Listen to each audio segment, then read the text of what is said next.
नमस्ते साथियों, मैं सोनू आर्य और आप देख रहे हैं बोल हिंदुस्तान। स्वागत है आप सबका। पेग्गा में आज हम मौजूद हैं और यहाँ धरातल के ऊपर हम कवरेज करने के लिए आए हैं। किसानों के मध्य में हम लोग बैठे हैं। यहाँ चारों तरफ आप देख पा रहे हैं, चारों तरफ मेरे किसान, हमारे अन्नदाता जो है वर्ग वो बैठा हुआ है। और यहाँ भूमि अधिग्रहण की नीतियों को लेकर के बड़ा सख्त व्यापक प्रदर्शन हमारे ये किसान भाई कर भी रहे हैं। साथ में किसान आंदोलन को लेकर के बड़ा ज़बरदस्त आक्रोश यहाँ है। किसानों के समर्थन में, उनकी मांगों को लेकर के जो 3 काले कानून सरकार के द्वारा लाद दिए गए हैं किसानों के ऊपर, उनके विरोध में भी यहाँ धरना प्रदर्शन काफ़ी लंबे समय से चल रहा है। आइए कुछ और ग्रामीण हमारे साथ बैठे हैं, उनसे भी हम बात करते हैं। हाँ जी, क्या कहना चाहोगे आप? हाँ जी, हमें इस चैनल का बहुत धन्यवाद करते हैं। हाँ जी, हमारी ज़मीन भी जी बहुत उपजाऊ है जी, इसकी कीमत बहुत ज़्यादा है, करोड़ से हमें कम नहीं मानेंगे। पिछली ज़मीन बंजर के ज़मीन के करोड़ रुपये दे रहे हैं जज्जर रोहतक में, वहाँ उससे हमारी ज़मीन दूनी उपजाऊ है। हमें 1 करोड़ रुपया से कम नहीं मानेंगे। और हमारा संगठन 50-55 दिन से यहाँ पे बैठे हैं। हमारे बीमार भी हो रहे हैं, हमारी माता बहनें भी बैठी हैं यहाँ पर। वहाँ में बरसात में भी बैठे हैं, जाडा में भी बैठे हैं। हमारा उपजा रेट है बहुत कम है, 35-36 लाख रुपये रेट दे रहे हैं गवर्नमेंट ही में। 35-36 लाख तो बहुत ज़्यादा कम है। वहाँ में 1 करोड़ रुपया तक कम नहीं मानेंगे। और हमारा समर्थन हमारे पांचों गाँव हमारे इकट्ठे हैं। और हमें दिल्ली वाले धरने का भी समर्थन करते हैं। और ओडे भी 24 तारीख में जावांगे ओडे सारा, और वह भी हमारा समर्थन करेंगे। 24 तारीख को यहाँ से जो है दिल्ली जो धरना किसानों का जारी है, उसके लिए यहाँ से किसानों का जत्था यहाँ से रवाना होगा और वहाँ जाकर के किसानों का समर्थन करेगा, ऐसा ये लोग कह रहे हैं। हमारे साथ कुछ और ग्रामीण भी यहाँ मौजूद हैं, उनसे भी हम जाते जाते कुछ थोड़ी बहुत और बात कर लेते हैं, विशेष करके किसान आंदोलन को लेकर के। मैं आपसे जानना चाहूँगा, 55 दिन से ज़्यादा हो गया गतिरोध सरकार के और किसानों के बीच में निरंतर टकराव चल रहा है। न सरकार पीछे हटती हुई दिखाई दे रही है और न किसान पीछे हटते हुए दिखाई दे रहे हैं। और इन 55 दिनों के बीच में लगभग 128 से ज़्यादा किसान भाई हमारे वहाँ शहीद हो चुके हैं। देश से जो है लाखों किलोमीटर दूर अमेरिका जैसे कि देश के अंदर, वहाँ कोई छोटी मोटी दुर्घटना हो जाती है, 5-4 व्यक्तियों की मृत्यु भी वहाँ हो जाती है। हमारे जो प्रधानमंत्री जी हैं वो स्पेशल ट्विटर के ऊपर जाकर के बहुत बड़ा संदेश, शोक संदेश उनके लिए छोड़ते हैं। परंतु पिछले 55 दिनों से 128 से ज़्यादा किसान भाई हमारे शहीद हो चुके हैं। उन लोगों के लिए किसी भी मंत्री की जुबान से या किसी संतरी या नेता की जुबान से 2 शब्द उनकी संवेदना के तौर पर नहीं बोले जाते। क्या कहेंगे आप?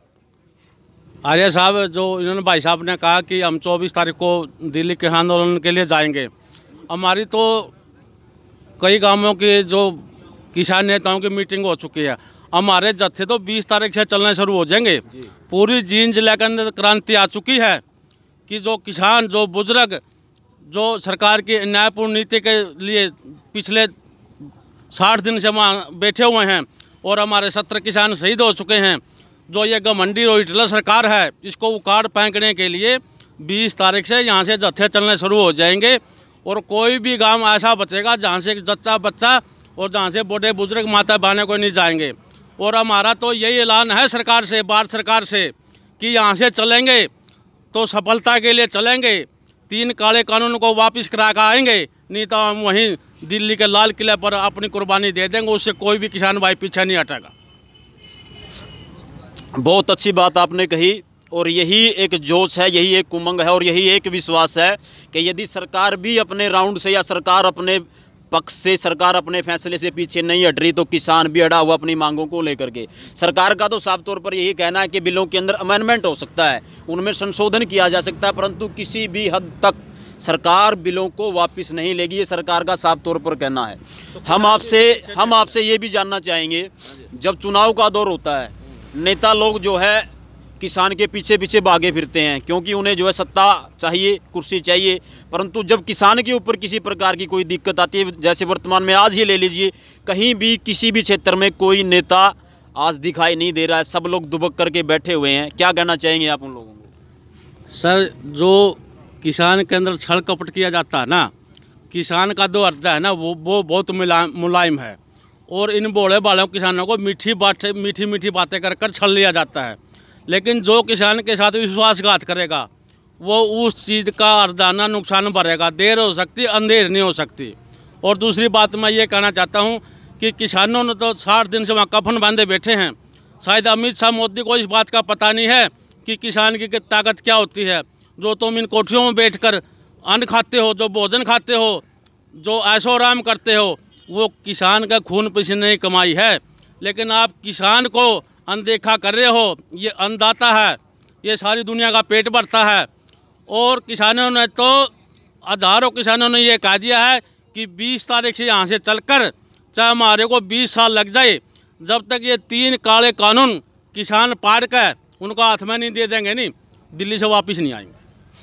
बहुत बड़ी बात कर रहे हैं। और साथियों, जैसा कि आपने लोहरी वाले आपने देखा भी, किसानों ने वहाँ बैठ कर के जो काले कानून दे दे, उनके जो दस्तखत जो उनके ऊपर किए गए थे, जो वहाँ मुख्य कागजात जो थे, उनको जला करके किसानों ने विरोध प्रदर्शन किया, आग जलाई, अलाव जलाया, आराम से बैठ करके अपने हाथों को सेका। और उसके विरोध में तब से लेकर के अब तक निरंतर विरोध प्रदर्शन जारी है। सरकार पीछे नहीं हट रही, परंतु किसान भी पीछे नहीं हटेगा। ये किसान का भी साफ तौर पर कहना है, ये कोई बिके हुए लोग नहीं है, ये कोई भीड़ वाला आंदोलन नहीं है, या कोई इस प्रकार का जो है बेमतलब का लोग उमड़ पड़े हों, बाहुकता बस कोई इस प्रकार के लोग खड़े हो गए हों, ये वो भी आंदोलन नहीं है। ये किसान आंदोलन है। किसान बैठा हुआ अपने खेत को छोड़ करके, बहुत बड़ी पीड़ा उसके हृदय में है। और हम अपने चैनल के माध्यम से सभी दर्शकों को यही कहना चाहेंगे कि आपका भी ये दायित्व है, कम से कम सोशल मीडिया के ऊपर जो लोग इस किसान आंदोलन को बदनाम करने की साजिशें जो रचते हैं, जो सरकार का जो IT सेल जो काम करता है, एक एक व्यक्ति जो बैठ कर के किसी कमरे के अंदर 200 जो फेसबुक ID चलाता है, किसानों को बदनाम करने का कुड़थित जो षड्यंत्र जो रच रहा है, उसको आप पहचानें, उनकी बातों का माकूल जवाब आप दें। देखते रहिए बोल हिंदुस्तान। आप सबका बहुत बहुत धन्यवाद।